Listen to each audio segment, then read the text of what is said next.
فلسفہ مغرب کی تاریخ بائی برٹرینڈ رسل پارٹ 24۔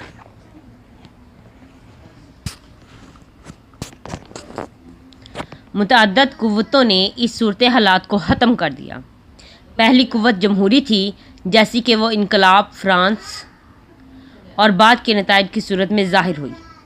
پریکلز کے زمانہ کے بعد مہذب شرفاء کو عوام الناس کے خلاف اپنے استحقاقات کا دفاع کرنا پڑتا تھا۔ اس عمل میں انہوں نے یا تو نجابت چھوڑ دی یا تہذیب۔ دوسرا سبب صنعت و حرفت کا عروج تھا، جس کے ساتھ سائنسی تکنیک بھی شامل تھی، جو روایتی تہذیب سے بہت مختلف تھی۔ تیسرا سبب عام تعلیم بنا، جس نے عوام الناس کو پڑھنے اور لکھنے کی قوت عطا کر دی، لیکن تہذیب عطا نہ کی۔ اس نے ایک نئی قسم کی عوامی قیادت کو ایک نئی طرز کا پروپیگنڈا کرنے کے قابل بنا دیا، جسے ڈکٹیٹرشپ میں دیکھا جا سکتا ہے۔ یوں مہذب شریف انسان کا زمانہ بیت گیا، جس کے نتائج اچھے بھی ہیں اور برے بھی۔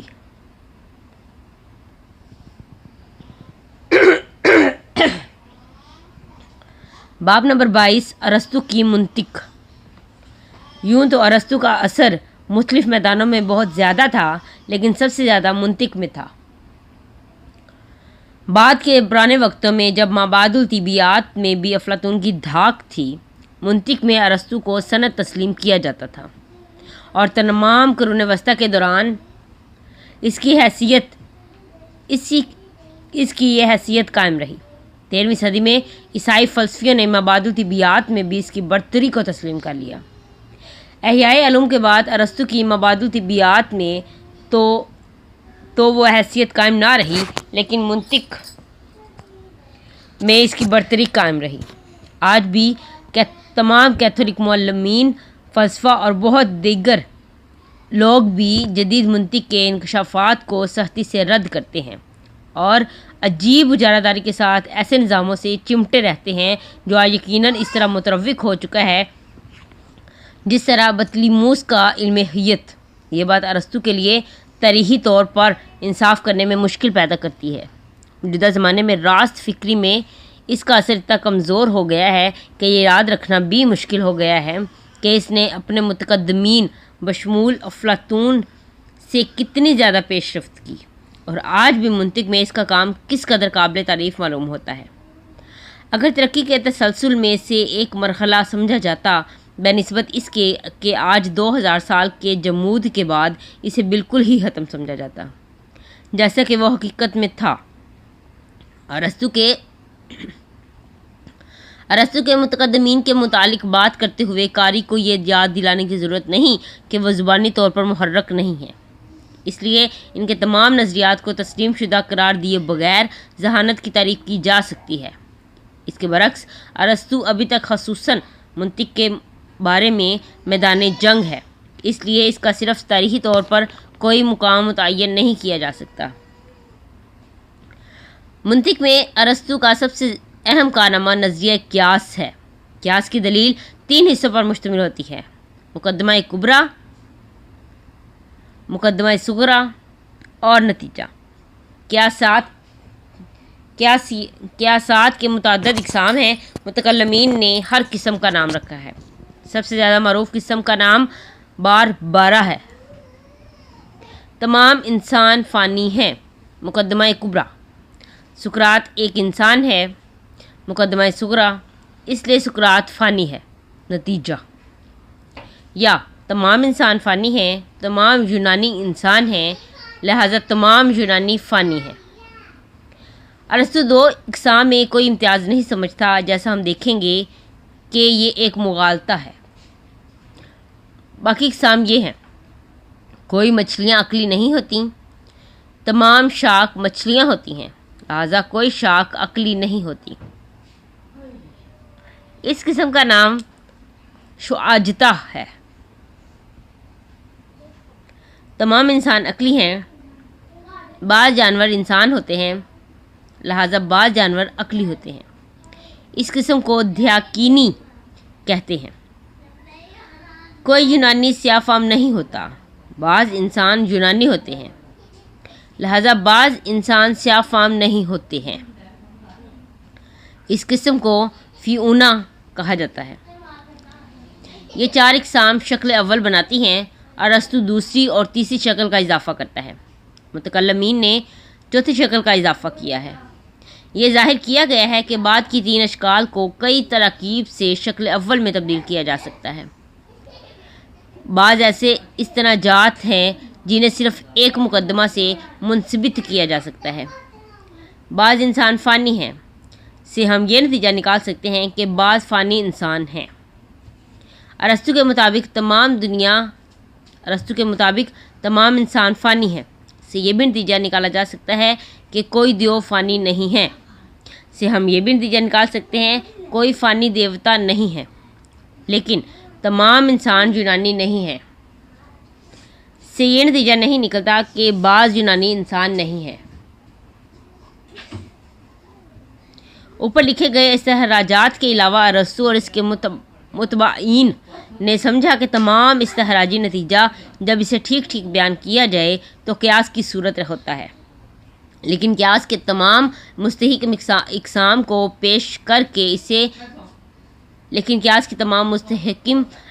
پیش کر کے اور قیاس کے ذریعے ہر ممکنہ دلیل سے نتائج ثابت کر کے اس بات کا امکان ہے کہ تمام مغالطوں سے بچا جا سکے۔ یہ نظام سوری منطق فارمل لاجک کی ابتدا تھی اور اس طرح اہم بھی تھی اور قابل تعریف بھی، لیکن بحیثیت مقصد یہ سوری منطق کی ابتدا نہیں ہے اور اس پر 3 قسم کے اعتراضات وارد ہو سکتے ہیں۔ نمبر 1، نظام فی الذات کی سوری خامیاں۔ نمبر 2، استخراجی دلائل کی دوسری صورتوں کے تقابل سے قیاس کو اپنی حقیقت سے زیادہ قرار دینا۔ نمبر 3، بحیثیت دلیل استخراج کو اپنی حقیقت سے زیادہ قرار دینا۔ تینوں میں ہر ایک کے متعلق کچھ کہنا لازمی ہے۔ نمبر 1، سوری فارمل خامیاں۔ آئیے ہم 2 بیانات سے بات شروع کرتے ہیں۔ سقراط انسان ہیں اور تمام یونانی انسان ہیں۔ یہ ضروری ہے کہ ان دونوں کے درمیان گمراہ کن امتیاز واضح کیا جائے جو ارسطو کی منطق میں نہیں کیا جاتا۔ اس بیان تمام یونانی انسان ہیں کہ عام طور پر ایسی تشریح کی جاتی ہے جس میں یہ مضمر ہوتا ہے کہ یونانی ہوتے ہیں۔ اس مضمر معنی کے بغیر ارسطو کی قیاسیات درست نہیں ہیں۔ یہ مثال لیجیے، تمام یونانی انسان ہیں، تمام یونانی سفید فام ہیں، لہٰذا انسان سفید فام ہے۔ یہ اسی صورت میں صحیح ہے جب تک یونانیوں کا وجود ہے، لیکن بصورت دیگر اگر میں یہ کہوں تمام سنہری پہاڑ ہیں، تمام سنہری پہاڑ سنہری ہیں، لہٰذا پہاڑ سنہری ہیں، میرا نتیجہ غلط ہوگا، ہوا کسی مفہوم میں میرے مقدمات صحیح ہوں۔ اگر ہمیں بات کو واضح کرنا ہے تو اس بیان کو کہ تمام یونانی انسان ہیں کو ان 2 حصوں میں تقسیم کرنا پڑے گا۔ پہلے یہ کہ یونانی ہوتے ہیں، اور دوسرا یہ کہ اگر کوئی شے یونانی ہے تو وہ انسان ہے۔ مؤخر الذکر بیان قطعی مفروضہ ہے اور اس میں یہ بات مضمر نہیں ہے کہ یونانی ہوتے ہیں۔ یہ بیان کہ تمام یونانی انسان ہیں اس بیان سے بہت زیادہ پیچیدہ ہے کہ سقراط انسان ہے۔ سقراط انسان ہے میں سقراط بیان میں موضوع سبجیکٹ ہے، لیکن تمام یونانی انسان ہیں میں تمام یونانی بیان کا موضوع نہیں ہے، کیونکہ اس بیان میں کہ یونانی ہوتے ہیں یا اس بیان میں کہ اگر کوئی شے یونانی ہے تو یہ انسان ہے، تمام یونانی کے متعلق کچھ نہیں کہا گیا ہے۔ یہ حالستاً رسمی غلطی مابعد الطبیعیات اور نظریہ علم میں غلطیوں کا ماخذ رہی ہے۔ ان 2 بیانات سقراط فانی ہے اور تمام انسان فانی ہیں میں ہمارے علم کی کیفیت پر غور کیجیے۔ سقراط فانی ہے کہ سچائی کو جاننے کے لیے ہم میں سے اکثر کسی دلیل پر اعتماد کر کے مطمئن ہو جاتے ہیں، لیکن اگر دلیل کو قابل اعتماد ہونا ہے تو اس سے لازم ہے کہ ہمیں کسی ایسے شخص کے پاس لے جائے جو سقراط کو جانتا تھا اور اس نے سقراط کو مردہ حالت میں دیکھا تھا۔ اس کا ایک امر واقعے کا ادراک، سقراط کا مردہ جسم، جب اس علم کے ساتھ مل جاتا ہے کہ اس کو سقراط پکارا جاتا تھا، ہمیں سقراط کے فانی ہونے کا یقین دلانے کے لیے کافی تھا۔ لیکن جب بات اس پر پہنچتی ہے کہ تمام انسان فانی ہیں تو معاملہ مختلف ہو جاتا ہے۔ ایسے عمومی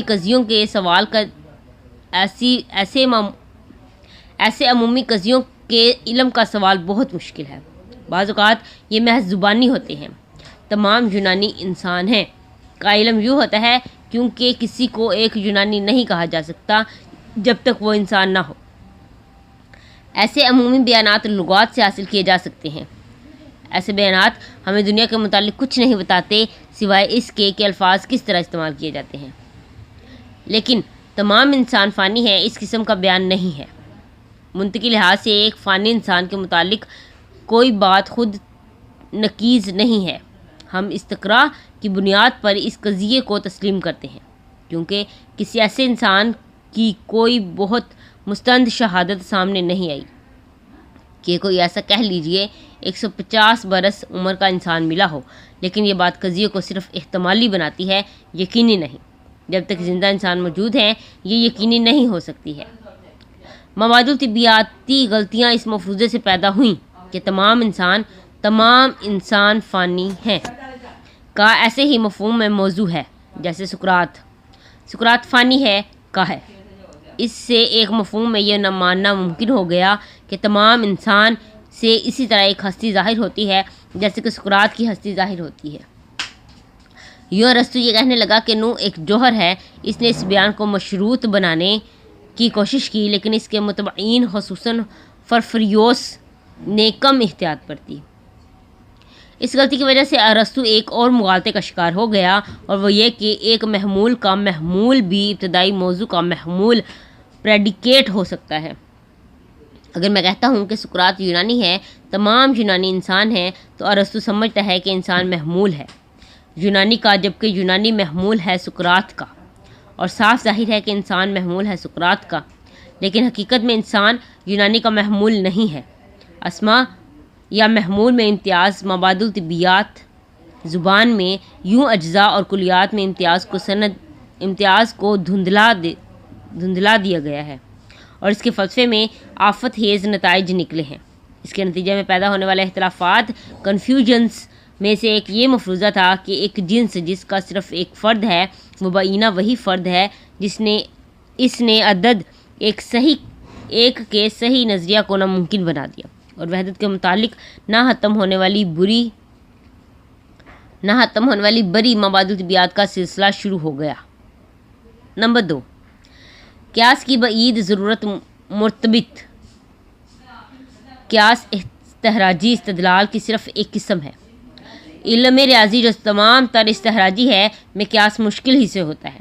بے شک علم ریاضی کے استدلال کو قیاس کی صورت میں دوبارہ لکھا جا سکتا ہے لیکن یہ بہت سطحی ہوگا اور یہ صورت دلائل کو زیادہ قریب القیاس نہیں بنائے گی۔ مثال کے طور پر علم الحساب لیجئے۔ اگر میں 16 شیلنگ 3 پنس کی اشیاء خریدتا ہوں اور 1 پاؤنڈ کا نوٹ ادا کرتا ہوں تو مجھے کتنی ریزگاری واپس ملے گی؟ اس سادہ حساب کو قیاس کی صورت میں بیان کرنا لغو ہوگا اور استدلال کی صحیح نوعیت کو چھپانے والی بات ہوگی۔ مزید یہ کہ منطق میں غیر سیاسی نتائج بھی ہوتے ہیں۔ مثلا ایک گھوڑا ایک جانور ہے، اس لیے ایک گھوڑے کا سر ایک جانور کا سر ہے۔ حقیقت میں صحیح قیاسات بعض صحیح استخراجات میں ہی ہوتے ہیں۔ استخراج میں قیاس کو فوقیت دینے کی کوشش نے علم ریاضی میں استدلال کی نوعیت کو غلط راہ پر ڈال دیا۔ کانٹ جو سمجھتا تھا کہ علم ریاضی کا قیاس سے تعلق نہیں بنتا نے نتیجہ یہ نکالا کہ یہ قیاس زائد منطقی اصولوں کا استعمال کرتا ہے، تاہم ان کو اس نے اتنا ہی یقینی خیال کیا جتنا کہ منطق کے دوسرے اصولوں کو۔ ارسطو کے متبعین کی طرح وہ بھی اگرچہ مختلف انداز میں اس کے احترام میں دھوکہ کھا گیا۔ نمبر 3، استخراج کی بعید ضرورت مرتبط۔ عمومی طور پر استخراج کو بحیثیت محض علم یونانیوں نے جدید فلسفوں کی بہ نسبت زیادہ اہمیت دی۔ اس سلسلے میں افلاطون کی نسبت ارسطو کم غلطی پر تھا۔ اس نے بارہا استقراء کی اہمیت کو محسوس کیا اور اس نے بہت زیادہ توجہ اس سوال پر مرکوز رکھی۔ ہم پہلے مقدمات کو کیسے جانتے ہیں جن سے استخراج کی ابتدا ہوتی ہے؟ اس کے باوجود دوسرے یونانیوں کی مانند اس نے نظریہ علم میں استخراج کو غیر ضروری سرفرازی عطا کر دی۔ ہم اس سے متفق ہیں کہ مسٹر سمتھ فانی ہے اور ہم لاپرواہی سے کہہ سکتے ہیں کہ ہم یہ جانتے ہیں کیونکہ ہم جانتے ہیں کہ تمام انسان فانی ہیں۔ حقیقت میں ہم جو جانتے ہیں یہ نہیں کہ تمام انسان فانی ہیں، بلکہ ہم کچھ یوں جانتے ہیں کہ تمام انسان جو 150 سال پہلے پیدا ہوئے تھے فانی ہیں، اور اس طرح اکثر وہ تمام انسان بھی جو 100 سے زائد عرصہ پہلے پیدا ہوتے تھے۔ اسی وجہ سے ہم یہ سوچتے ہیں کہ مسٹر سمتھ بھی مر جائے گا، لیکن یہ استدلال استقرائی ہے، استخراجی نہیں ہے۔ یہ استخراج سے کم قریب القیاس ہے اور صرف احتمالیت پیدا کرتا ہے، یقین نہیں۔ صرف احتمالیت پیدا کرتا ہے، یقین نہیں۔ لیکن اس کے برعکس یہ نیا علم دیتا ہے جو استخراج نہیں دیتا ہے۔ منطق اور خالص علم ریاضی کے باہر تمام اہم نتائج استقرائی ہیں، استخراجی نہیں۔ اس سے استثنائی صورتیں صرف قانون اور دینیات ہیں۔ ان میں سے ہر ایک اصول لا ریب کتاب مقدس سے حاصل کرتا ہے، یعنی قانون کی کتابوں سے یا مقدس کتابوں سے۔ تحلیلات مقدم، جس کا قیاس سے بہت تعلق ہے، کو ایک طرف رکھتے ہوئے ارسطو کی اور بھی منطق کی متعلق تحریریں ہیں جن کی فلسفہ کی تاریخ میں بہت اہمیت ہے۔ ان میں سے ایک مختصر کتاب مقولات ہے۔ پورفیریوس، جو ایک نو افلاطونی تھا، نے اس کتاب کی شرح لکھی ہے جس نے قرون وسطیٰ کے فلسفے پر نمایاں اثر ڈالا ہے۔ لیکن فی الحال پورفیریوس سے قطع نظر ہم خود ارسطو پر بحث کرتے ہیں۔ مقولہ کا صحیح مفہوم کیا ہے؟ یہ معاملہ ارسطو، کانٹ یا ہیگل ہو، میں پوری طرح اعتراف کرتا ہوں کہ میں کبھی اسے سمجھنے کا اہل نہیں ہوا۔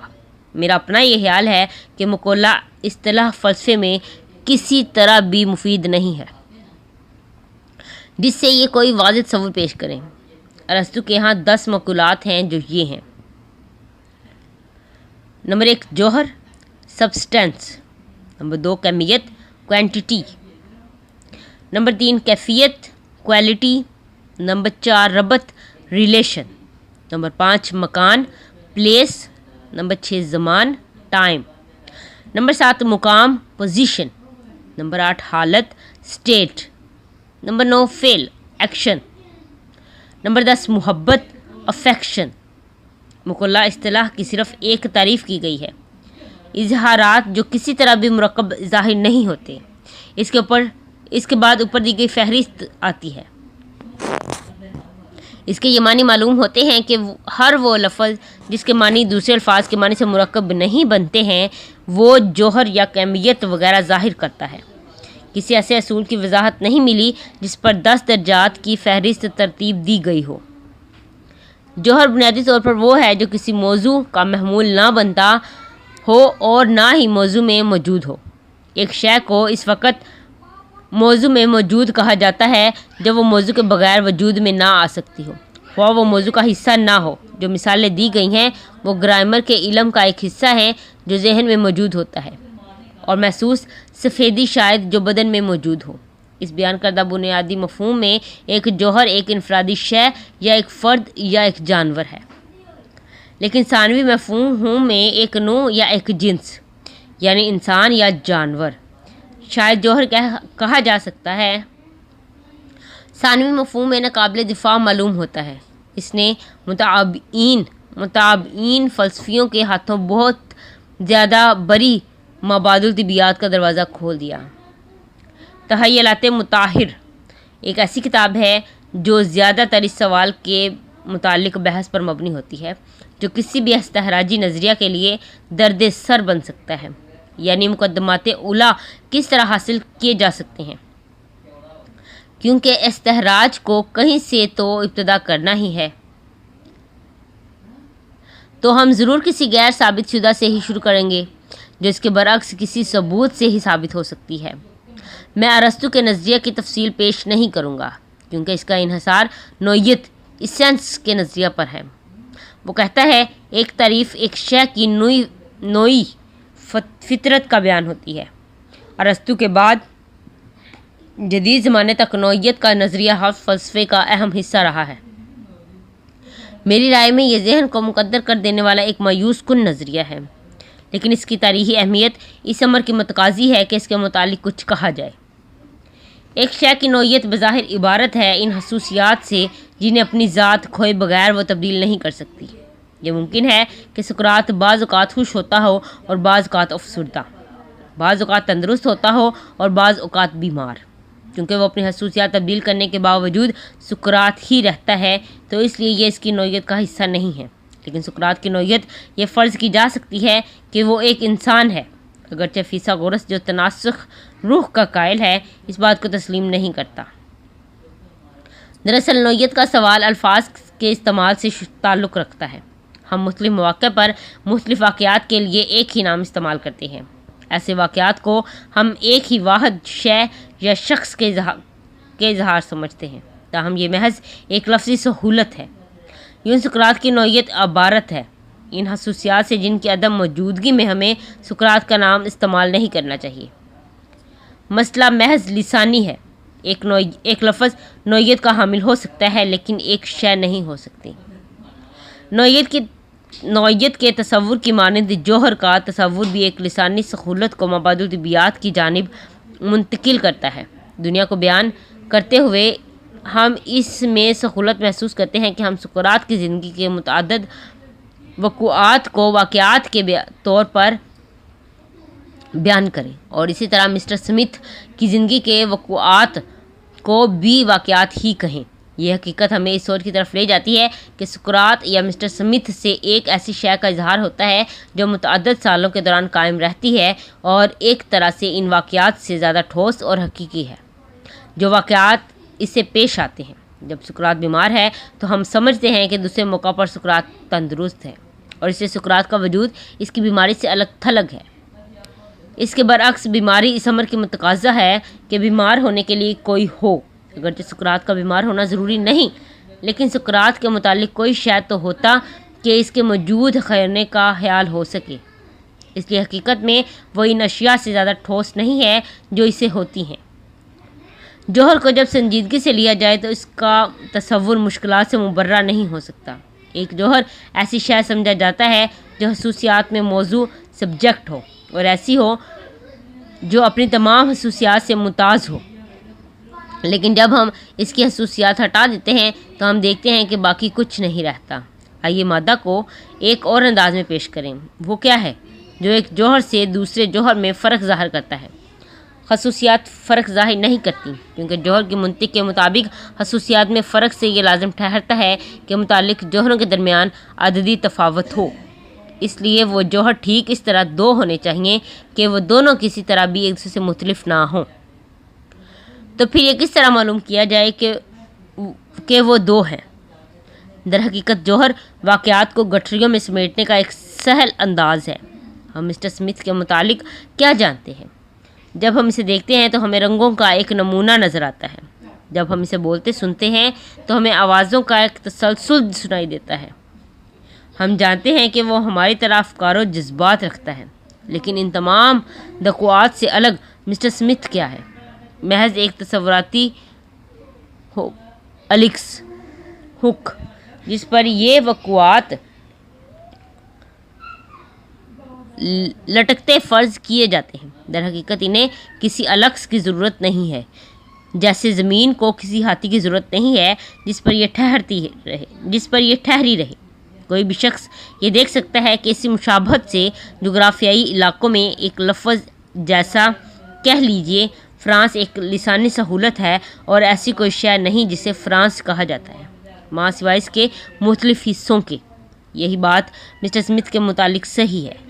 یہ ایک متعدد وقوعات کے لیے اسم مجموعی ہے۔ اگر ہم اس سے اس کے علاوہ کچھ سمجھتے ہیں تو یہ کوئی ایسی شے ظاہر کرتا ہے جو ایک ناقابل ادراک ہے۔ اس لیے جو کچھ ہم جانتے ہیں اس کے اظہار کے لیے محتاج نہیں۔ متصر یہ کہ جوہر ایک مبادئ طبیعیاتی غلطی ہے جو موضوع محمول کی ترکیب سے جملوں کی ساخت کو لفظ کی ساخت میں تبدیل کرنے سے ہوتی ہے۔ میں اس نتیجے پر پہنچتا ہوں کہ ارسطو کے نظریات جن پر ہم اس باب میں بحث کرتے رہے ہیں کلی طور پر غلط ہیں۔ اس سے مستثنی اس کا فارمل رسمی نظریہ قیاس ہے جو غیر اہم ہے۔ آج جو شخص بھی منطق سیکھنے کا خواہش مند ہے اور اگر وہ ارسطو یا اس کے شاگردوں میں سے کسی ایک کا بھی مطالعہ کرتا ہے تو وہ اپنا وقت ضائع کرے گا۔ اس کے باوجود ارسطو کی منطقی تحریریں بڑی ذہانت ظاہر کرتی ہیں۔ یہ انسانیت کے لیے بے حد مفید ہوتی اگر یہ اس وقت منظر عام پر آتی جب فکری قوت تحلیق ابھی متحرک تھی۔ بد نصیبی سے یہ تحریریں اس وقت لکھی گئیں جب یونانی فکر کا تحلیقی عہد اپنے اختتام پر تھا، اس لیے اسے مستند تسلیم کر لیا گیا۔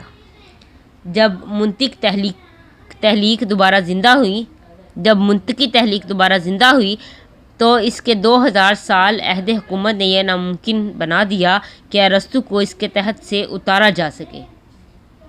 تمام تر عہد جدید میں سائنس، منطق یا فلسفے میں ہر پیش رفت کو عملی طور پر ارسطو کے شاگردوں کی مخالفت کا شدید سامنا کرنا پڑا۔